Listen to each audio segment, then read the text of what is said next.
പ്രിയപ്പെട്ട സുഹൃത്തുക്കളെ, കഴിഞ്ഞ 5 വർഷക്കാലമായി ഈ രാജ്യത്ത് ഒരു ഭരണകൂടം ഉണ്ടായിരുന്നോ? ഇവിടെ ഒരു സർക്കാർ ഉണ്ടായിരുന്നോ? ഇവിടെ ഒരു മുഖ്യമന്ത്രി ഉണ്ടായിരുന്നോ എന്ന് ചോദിക്കാൻ ഞാൻ ആഗ്രഹിക്കുകയാണ്.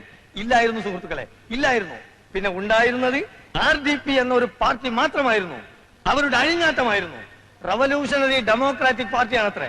എന്ത് റവല്യൂഷണറി, എന്ത് ഡെമോക്രസി എന്നാണ് ഞാൻ ചോദിക്കുന്നത്. അതിനുള്ള ശിക്ഷ നിങ്ങൾ അവർക്ക് നൽകിക്കഴിഞ്ഞു.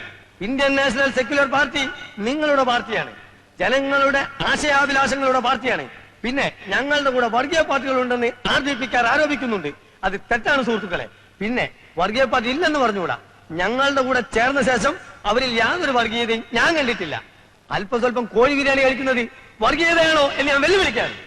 പക്ഷേ RDPയുടെ കൂടെയുള്ളത് മുഴുവൻ വർഗീയ പാർട്ടികളാണെന്ന് ഞാൻ നിങ്ങളെ അറിയിക്കുകയാണ്, അഭ്യർത്ഥിക്കുകയാണ്, അപേക്ഷിക്കുകയാണ്. അതുപോലെ ഞങ്ങൾ അഴിമതിക്കാരാണെന്ന് പറയുന്നുണ്ട്. അല്ല സുഹൃത്തുക്കളെ, വാസ്തവത്തിൽ അഴിമതി എന്താണെന്ന് പോലും ഞങ്ങൾക്ക് അറിഞ്ഞുകൂടാ. തെരഞ്ഞെടുപ്പ് ഫണ്ടിലേക്ക് ഇവിടുത്തെ നല്ലവരായ മുതലാളിമാരിൽ നിന്ന് ധാരാളം പണം ഞങ്ങൾ സ്വീകരിച്ചിട്ടുണ്ട്. അത് സ്നേഹം കൊണ്ട് മാത്രമാണ്. മുതലാളിമാരെ പോലെ ഇത്രയും നല്ല മനുഷ്യരെ ഞാൻ വേറെ കണ്ടിട്ടില്ല. ആ പാവപ്പെട്ട മുതലാളിമാരെ ചീത്ത വിളിക്കുന്ന കേട്ടിട്ട് പലപ്പോഴും എനിക്ക് കരത്തിൽ വന്നിട്ടുണ്ട്.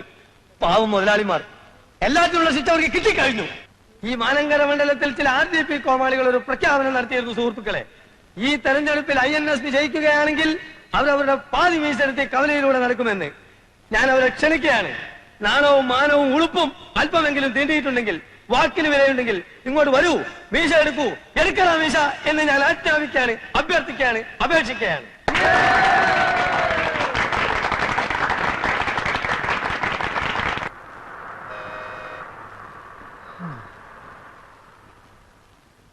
ആ തേണ്ടി RDPയുടെ തൊലി ഇരിക്കുകയാണ് ഉത്തമ. സഹിക്കല്ലാതെ എന്ത് ചെയ്യാ? അവര് ജയിച്ച പാതി മീശ എടുക്കാന്ന് പറഞ്ഞത് കോട്ടപ്പള്ളിയല്ലേ? അതെ, ഇങ്ങനെ ഒരു വിധി എഴുത്തുണ്ടാവുമെന്ന് സ്വപ്നത്തിൽ പോലും വിചാരിച്ചല്ലോ. എന്താ ഉത്തമ ജനങ്ങൾ നമ്മളോട് ഇങ്ങനെ പെരുമാറിയത്? അതേ, ഒരു പാർട്ടിയിലും പെടാത്ത നിഷ്പക്ഷമതികളായ കുറെ ജനങ്ങളുണ്ടല്ലോ, ആ തെണ്ടികളായി ഇത്തവണ നമ്മളെ പറ്റിച്ചത്. നമ്മുടെ ഗവൺമെന്റ് എന്തൊക്കെ ജനങ്ങൾക്ക് കൊടുത്തു? കൂടുതലും വാഗ്ദാനങ്ങളാ കൊടുത്തത്. ഉത്തമ, നമ്മുടെ പാർട്ടിയെ നമ്മൾ തന്നെ വിമർശിക്കരുത്, അതും ഇന്നത്തെ ചുറ്റുപാട്. ഞാൻ ആലോചിച്ചപ്പോ ഒരു കാര്യം തോന്നിപ്പോവാണ്. എന്തേ? ജനങ്ങൾ സമ്പൂർണ്ണ സാക്ഷരത നേടിയതാണ് നമുക്കടിയായത്. എങ്ങനെ? സാക്ഷരത നേടിയപ്പോ ജനങ്ങൾക്ക് വിവരം വന്നല്ലോ. അതുകൊണ്ടാണോ ഇത്തവണ അവർ നമുക്ക് വോട്ട് ചെയ്യാത്തത് എന്നാണ് എന്റെ സംശയം. അത് ശരിയാ, ജനങ്ങൾക്ക് നല്ല ബുദ്ധി വന്നാ പിന്നെ അവരെല്ലാ പാർട്ടിക്കാരെയും കല്ലെറിഞ്ഞ് കൊല്ലാനിടയുണ്ട്. മറ്റു സംസ്ഥാനങ്ങളിലൊക്കെ എന്ത് സുഖ, സിനിമാ നടനോ നടിയോ ആരെ വേണമെങ്കിലും അവർ ജയിപ്പിക്കും. കാരണം അവിടെ സാക്ഷരതയില്ല, വീരാരാധന മാത്രമല്ലേ ഉള്ളൂ. അതൊക്കെ പോട്ടെ, ചില്ലറ വല്ലതുണ്ടോ പരിപ്പുടക്കും ചായക്കും? എല്ലാം തീർന്നില്ലേ? തെരഞ്ഞെടുപ്പ് കഴിഞ്ഞ പിന്നെ വീട്ടിൽ കയറിയിട്ടില്ലല്ലോ, പിന്നെ ഇവിടുന്ന കാശ്. എന്റെ അനുജനുണ്ടല്ലോ, ആ അലവലാതി അവിടെ നിന്നോണ്ട് എന്നെ നോക്കി ചിരിക്കുക.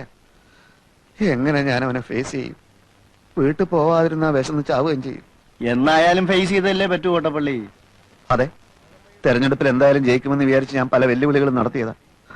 ആകെ അബദ്ധമായി. ഞാൻ ഭയങ്കര ആവേശത്തിൽ അങ്ങനെ പ്രസംഗിച്ചുകൊണ്ട് നിൽക്കുകയായിരുന്നു. ജനങ്ങളുടെ കയ്യടിയും ബഹളവും കാരണം ആകെ പ്രശ്നം. അച്ഛാ, നേര് പറയട്ടെ, എന്റെ ഓരോ വാക്കിനും കയ്യടിയായിരുന്നു.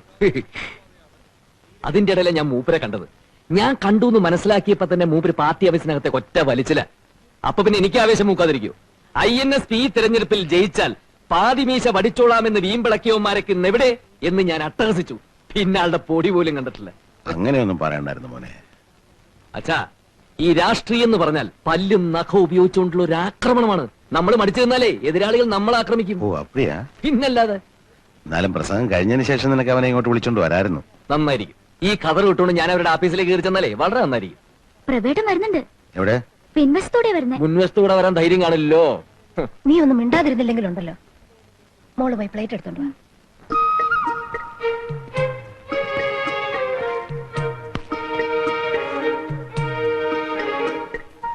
എവിടെയായിരുന്നടാ പ്രഭേ നീ? ഞാൻ വന്നിട്ട് ദിവസം എത്രയായി? കരുവാ, ഒന്ന് ഊണ് കഴിക്ക.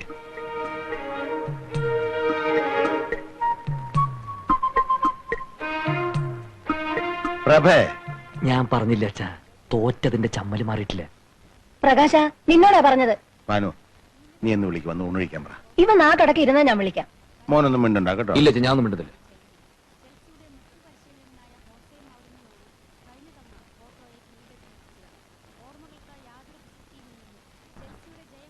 എടാ, 4 മാസം കഴിഞ്ഞ് കാണുകല്ലേ നീ നിന്റെ അച്ഛനെ. ഒരു വാക്കുപോലും മിണ്ടാൻ വയ്യായിരുന്നല്ലേ? എണീറ്റ് വാ, അച്ഛൻ വിളിക്കുന്നു. മറ്റവൻ അവിടെ നിന്ന് എഴുന്നേറ്റ് പോയതിനു ശേഷം ഞാൻ വരാം. മറ്റവനോ? പ്രകാശൻ നിന്റെ അനുജനാ. അനുജൻ അവൻ എന്റെ പ്രതിയോഗിയാണമ്മേ. പ്രവേ, നിന്നോടാ പറഞ്ഞത്. വയസ്സുകാലത്ത് അച്ഛനെ നിങ്ങൾ വിഷമിപ്പിക്കരുത്. ഞാൻ വരാം. പക്ഷെ അവൻ എന്നോട് ഒരു അക്ഷരം മിണ്ടാൻ പാടില്ല. തെരഞ്ഞെടുപ്പിനെ പറ്റിയോ എന്റെ മീശയുടെ കാര്യോ അങ്ങനെ വല്ലതും പറഞ്ഞാൽ എനിക്ക് സമനില തെറ്റും. നിന്നോട് മിണ്ടാൻ പാടില്ല എന്ന് ഞാൻ പറഞ്ഞിട്ടുണ്ട്. എണീറ്റ് വാ.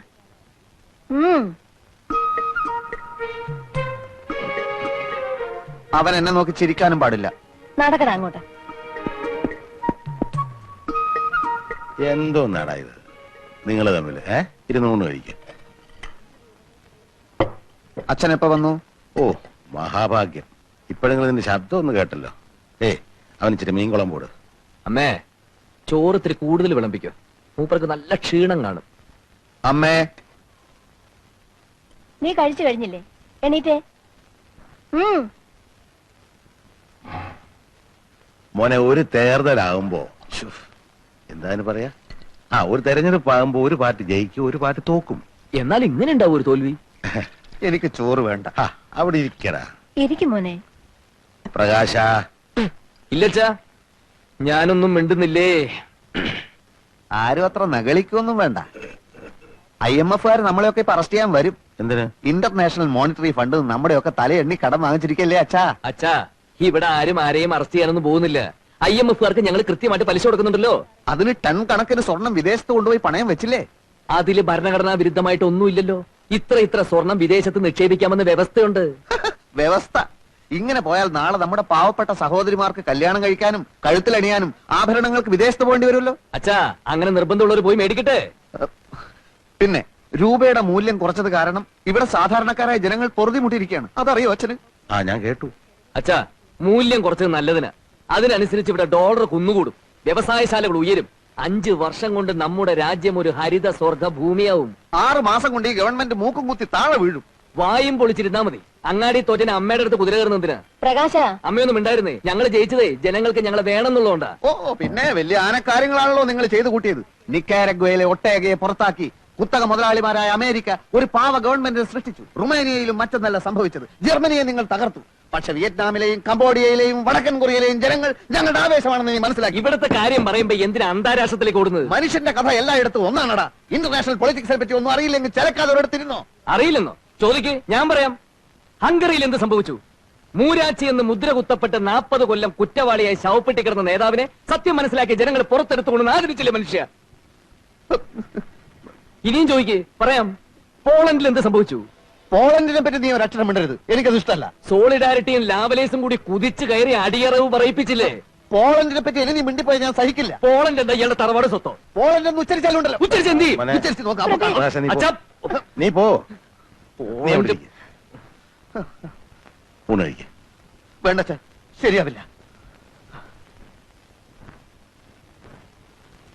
ഇപ്പൊ കണ്ടില്ലേ?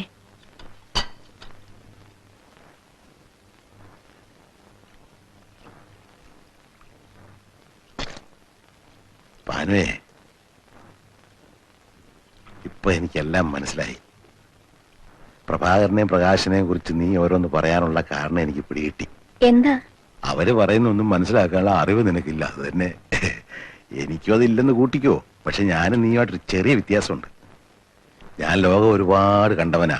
ഉശിലംപെട്ടി സ്റ്റേഷനിലൂടെ കടന്നു പോയിട്ടുള്ള ട്രെയിനില് എത്ര മഹാന്മാർക്ക് ഞാൻ പച്ച സിഗ്നൽ കാണിച്ചിട്ടുണ്ടെന്നറിയാവോ? ഇവന്മാർക്ക് അങ്ങനെ സിഗ്നലൊന്നും നിങ്ങൾ കാണിക്കണ്ട. തെരഞ്ഞെടുപ്പെന്നും പറഞ്ഞ് ഇവിടെ രണ്ടുപേരും കൂടെ കാട്ടിക്കൂട്ടിയ പൂലൊന്നും നിങ്ങൾക്കറിയില്ലല്ലോ. എടീ, ഇനിയുള്ള കാലം നമ്മൾ രണ്ടുപേരും പ്രഭാകരന്റെയും പ്രകാശന്റെ അമ്മയും അച്ഛനുമായിട്ട് അടുത്ത് ചുമ്മാ ഇരുന്നാ മതി. അവിടെ ഇപ്പോഴത്തെ പോക്ക് കണ്ടാ അറിയാം അവർ പെരിയ ആൾക്കാരാകുമെന്ന്. എന്റെ മക്കളെല്ലാം പെരിയവരാകും. എന്താണ് അത്ര വൈകിയത്? വൈകിപ്പോയി മാഷെ. അപ്പോ അപ്പൊ ആ സംഖ്യയെ ഇവിടെ വാ. വൈകി വരുന്നൊരു പതിവാക്കിയിരിക്കണോ? അല്ല, വരുന്ന വഴിക്ക് എന്നെ ഒരു പശു കുത്താൻ വന്നു ടീച്ചർ. സൈലൻസ്. ഈ കുട്ടികളെ ഒന്നും പശു കുത്താൻ വന്നില്ലല്ലോ. അല്ല, അത് പശുവിന് എന്നോട് എന്തെങ്കിലും മുൻവൈരാഗ്യം കാണും ടീച്ചർ. തന്റെ ധിക്കാരം കുറെ കൂടുന്നുണ്ട്. ഹോംവർക്ക് ചെയ്ത് കാണിക്ക്. രാത്രി വീട്ടില് കറണ്ട് ഇല്ലാത്തോണ്ട് ഹോംവർക്ക് ചെയ്തില്ല ടീച്ചർ. വേണ്ട വേണ്ട, ഒന്ന് വെക്കും തോറും താൻ കുറച്ച് കൂടുന്നുണ്ട്. നിന്നെ ഞാൻ കറക്റ്റ് സമയത്ത് തന്നെ എത്തി. ചായ ചൂടാറുന്നതിന് മുമ്പ് എത്തില്ലായിരിക്കും സംശയം ഉണ്ടായിരുന്നു. ഉപ്മാവ് ഉണ്ടാക്കി മേശപ്പുറത്ത് വെച്ചിട്ടുണ്ട്. ആ പ്രശാന്തിനെ കൊണ്ട് ഞാൻ തോറ്റു കേട്ടോ. ഈ നിലയ്ക്ക് പോയാ അവനെ സ്കൂളിൽ നിന്ന് പുറത്താക്കാൻ ഞാൻ തന്നെ ഹെഡ്മാസ്റ്ററോട് പറയേണ്ടി വരും. ഇന്നെന്താ കംപ്ലൈന്റ്? ഞാനന്ന് അടിക്കാൻ ഓങ്ങിയപ്പോ അവൻ എന്റെ കൈക്ക് കയറി പിടുത്തം. അയ്യോ, ഞാൻ അവനെ രഹസ്യമായിട്ടൊന്ന് ഭീഷണിപ്പെടുത്താം. ഇനി രഹസ്യമായിട്ടൊന്നും പോരാ. നിങ്ങൾ മുടക്കിയിട്ട ഭാനിച്ചോട് ഇതുവരെ ഞാൻ പറയാതിരുന്നത്. ഇപ്പൊ അച്ഛനുണ്ടല്ലോ, മോനെ പഠിപ്പിക്കണ വേണ്ടെന്ന് അവര് തീരുമാനിക്കട്ടെ. പോട്ടെ ടീച്ചർ, അതൊന്നും അത്ര കാര്യാക്കണ്ട. കുട്ടികളാകുമ്പോ കുറച്ച് വികൃതിക്ക് ഉണ്ടാവും. നമുക്ക് മക്കളില്ലാത്തോണ്ട് അതൊന്നും മനസ്സിലാവാത്തത്. ഒരു കുഞ്ഞിക്കാല് കാണാൻ വേണ്ടി നമ്മൾ എന്തൊക്കെ ചെയ്തു. ഉരുളി കമത്തി, കുഞ്ഞിക്കുരു കൊണ്ട് തുലാഭാരം നടത്തി. അങ്ങനെ നമ്മുടെ പ്രാർത്ഥന കൂടി വന്നപ്പോ ദൈവം ടീച്ചർക്ക് ഒരുപാട് വികൃതി കുട്ടികളെ തന്നു. അത് സ്കൂളിലായി പോയി എന്ന് മാത്രം. അപ്പോഴേക്കും വിഷമായ. ഒരു തമാശ പറയാൻ കൂടി പറ്റില്ല. കഷ്ടാണ്. മക്കളില്ലാന്ന് വെച്ച് നമുക്ക് എന്താ ഇവിടെ കുറവ്? നീ പോയി ചായ കുടിക്കേ. അവനെ ഞാനൊരു ഈർക്കലെടുത്ത് തല്ലി കൊല്ലാൻ പോവാ.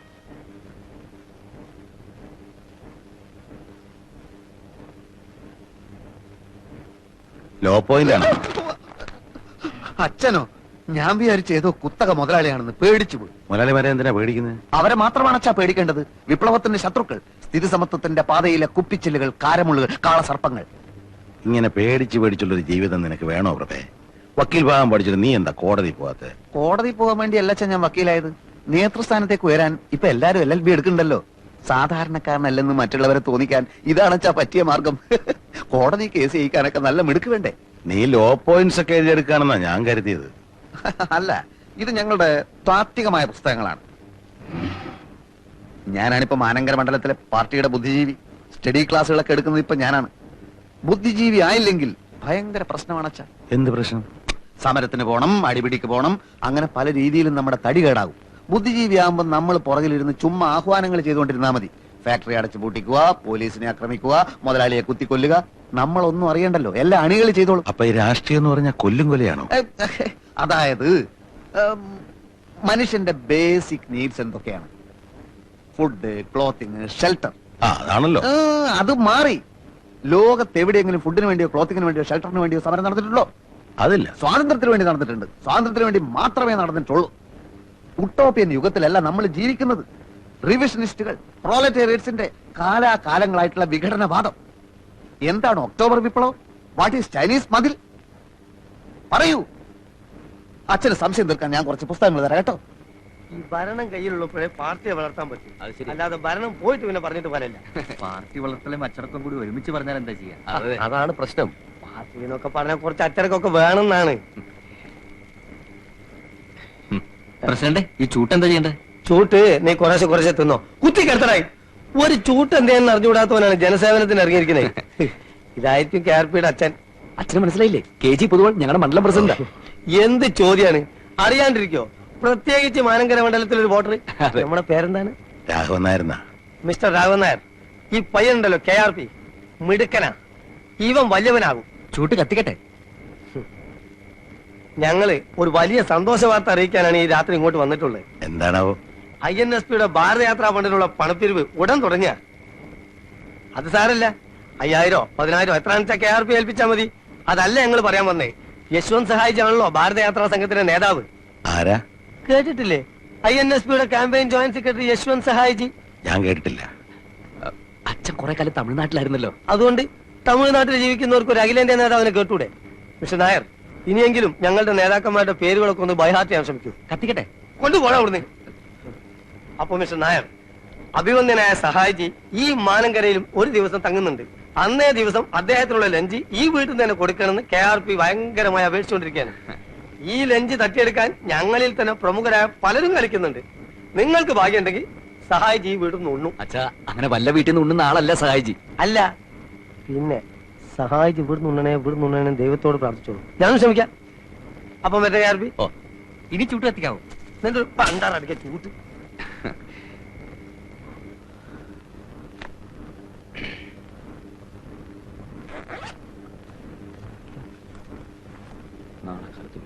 പ്രകാശ. എന്താ അച്ഛാ? അല്ല, നിന്റെ നേതാവ് വേറെന്തോ ഒരു പേരാണല്ലോ നിന്നെ വിളിച്ചത്.